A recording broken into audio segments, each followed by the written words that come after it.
Hi, today in front of me Samsung Galaxy XCover 6 Pro, and I'll show you how to enable or disable Google Feed on this device.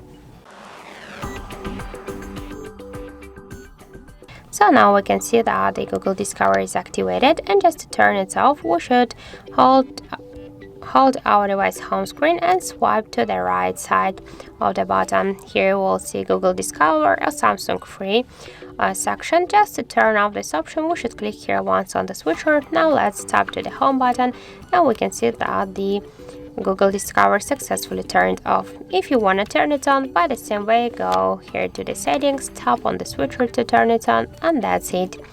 So thank you for watching, and if you find this video helpful, don't forget to leave a like, comment and to subscribe our channel.